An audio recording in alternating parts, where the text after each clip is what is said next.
95% of your life is coming from the program. Your life is a printout of your program. Look at your life right now. Point. The things that you like that come in, that you really like them when they're there, they come in because you have a program to acknowledge that. The things you desire, wish for, want, and you find yourself working hard, struggling, sweating, putting a lot of effort. I'm making this happen. I'm making it happen. I go, why are you working so hard? And the answer is so profoundly important. It is, and that is because the program you have does not support that conclusion. And therefore, you are going to try to use your conscious effort to override the program. That's where the effort comes from. Yeah. And I go, and how successful is that? I go, well, since your conscious mind's working 5% of the day, it hasn't been that successful anyway, so it's not going to change. If you want to change, you have to rewrite the program. I said, well, how do I know what the program is? Well, I just said, if I'm looking for a relationship, I'm failing, then basically I have no good relationship program. So I want to make a change. So I want to put in a new program that enhances my relationship. And I go, well, this is where the problem comes. Remember, I said the mind has two functions. Conscious mind is creative. Subconscious mind is habit. Okay? Conscious mind being creative can learn in any number of ways, Julie. We're watching this podcast, read a book, go to a video, go to a lecture.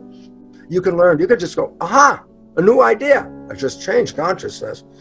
Subconscious is habit mind. I go, why is it relevant?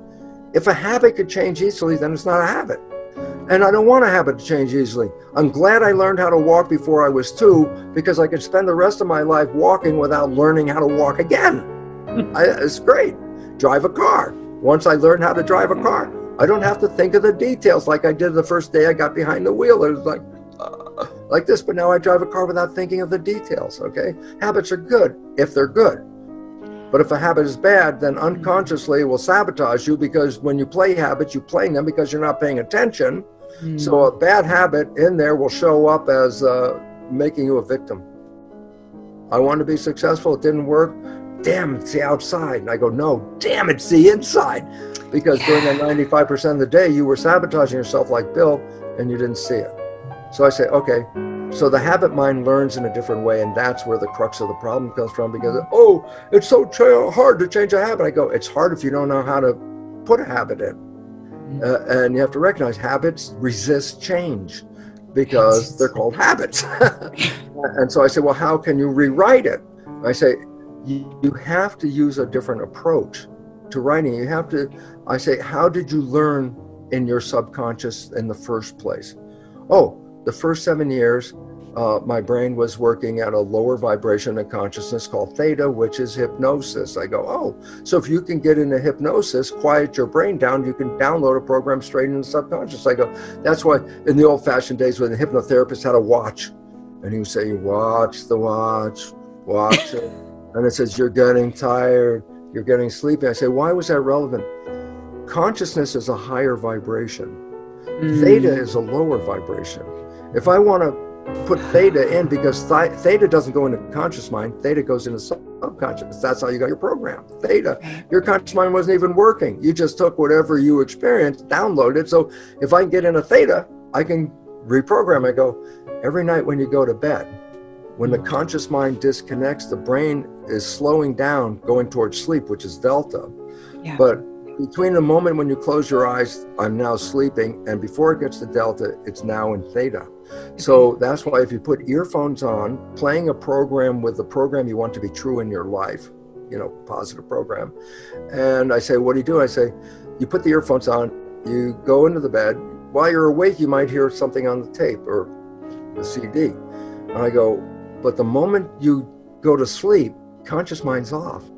But theta, download, is working. So whatever is being played through the earphones is not going into the conscious mind, it's going straight into the subconscious. That's where the habits go. That's how you got the first 7 years of habits, okay? Yeah. And I say, yeah, but you still learn things, how to drive a car after age 7. I say, oh, how did I learn new habits? Repetition. I made a habit by repeating something, a practice. I got to repeat it, and I got to repeat it, and I got to repeat it. That's how I learn. So I say, I love it because the new age thing is called fake it till you make it. Meaning, let's say you're not a happy person, but you want to be a happy person. Then I say, what you do is what? You repeat every day as many times during the day as you can, no matter where you are. Oh, I am happy. Of course you're not happy. Look around. You're not happy about anything. But I say, no, keep saying I am happy. Repetition of that. You keep repeating it, and that's how the subconscious mind learns. Repetition, practice. So fake it till you make it. Just keep saying I am happy, regardless if you're not. And then there's one day you won't ever have to say it again, because you'll wake up, and by then the subconscious has learned, and it will keep you in happy. That its job is to manifest the program. Yeah. So I put in happy program. Once I put it in, I don't even have to think about being happy anymore. It's doing it all of the time. Okay, so the first way is hypnosis. Second way is repetition. And the third way is the most valuable new one for this problem, because I said we're facing a mass extinction due to human behavior. We have to change behavior quickly. So guess what? There's a new version of changing subconscious behavior. It's called energy psychology. And I say it's based on what? Super learning. What the hell is super learning? I say, maybe you've seen somebody read a book by taking their finger and moving it down the page. As fast as they move the finger down the page, they read every word on the page. That's super learning. So you can stand in a bookstore, turn page, flip, and read every page, read a book in 5 minutes. Okay. But if you use that process to engage a learning in the subconscious, then all of a sudden the days or weeks of the old way of habit forming and that other, the hypnosis and all that takes time. But with energy psychology, engaging a super learning process, you can rewrite a belief in minutes.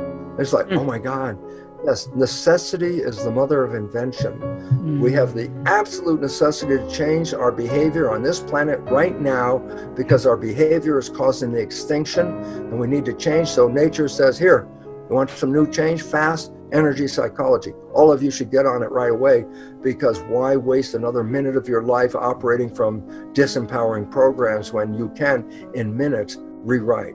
And I say, well, how many ways are there to do it? And I say, on my website, simplebrucelipton.com, I have under resources about 25 different versions of energy psychology, all of them working. You could pick one that satisfies your interest by reading the description and pick one of those. Because if you do this, you can rewrite your life. And I go, wow, that's really great. And I say, closing, because I need to say this now. My last book was called The Honeymoon Effect.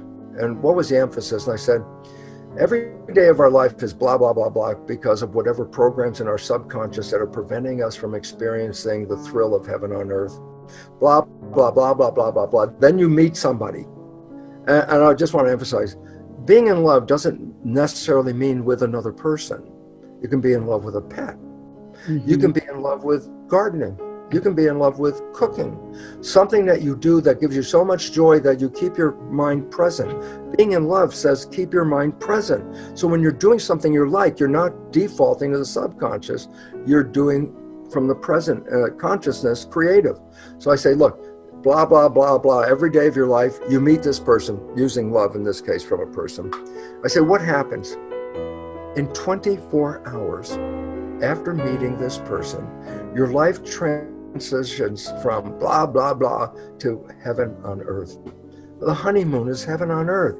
Honeymoon is, oh my, so much love, and the food's great, and the music's great, the job that used to suck, who cares, it's not so bad anymore. And I go, wow, in 24 hours, you took an entire life of blah, blah, blah, and turned it into heaven on earth. I go, what the hell was responsible for that? And the answer was, what would happen if you stopped playing the program? Because now we know love stops playing the program because you stop thinking and you stay present, being called mindful. And I say, why? What's the situation? I say, it's when you're thinking that the subconscious makes its programs and plays them. But if you're not thinking, then you are still consciously holding onto the wheel. Consciousness has wishes and desires. So I say, what happens in 24 hours from just stop playing the damn program? In 24 hours, you go from blah, blah, blah to heaven on earth. And that's called the honeymoon. It's not an accident. It's a co-creation with your partner who is also operating from the conscious mind, wishes and desires, together collectively manifesting wishes and desires. 24 hours, that's all it took to stop playing the program. And it's living heaven on earth. And then I say, but the honeymoon doesn't always last. And I go, yeah, here's the problem. And the problem is I could stay mindful for as long as I can, but sometimes I have to think. I got a job, I got chores, I got responsibilities. I start thinking, I say, oh, what happened? You were having a honeymoon. What was the honeymoon based on? Just using the creative wishes and desires. And all of a sudden I say, then all of a sudden one day you start thinking, and then what happens? I say, oh, a new voice comes out. The subconscious programs, which are what? Many of them, disempowering.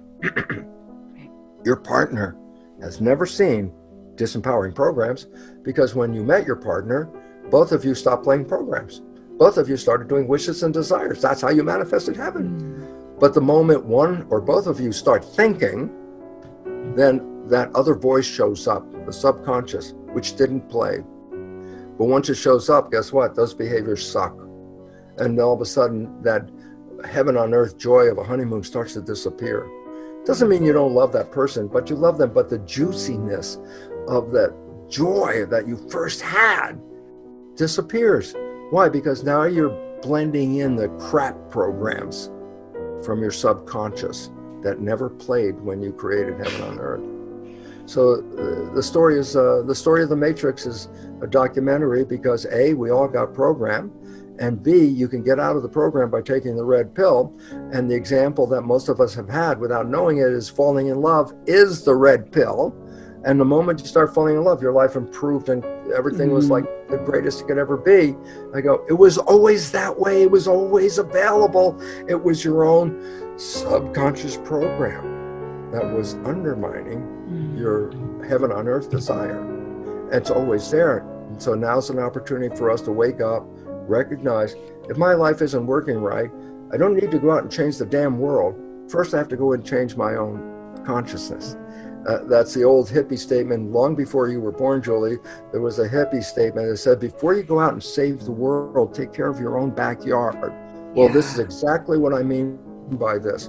Before we go out and try to change the world, if we're still living from the crummy programs, then we're not going to make the world any better, because 95% of the day we're going to play those programs. But if you rewrite those programs and put in all the programs of positive things, love and health and all that other stuff, you don't even have to work anymore. Why? You could think all day long, because when you now default to the subconscious, the programs aren't going to sabotage you. Right. They're going to manifest your wishes and your desires. And that's the coolest part. You don't have to work on this every day of your life. Once you put the new program in, it's automatic. It's always been automatic, but the programs you're playing are not necessarily good ones. And so it's like, wow, freedom is just that far away. It's very close.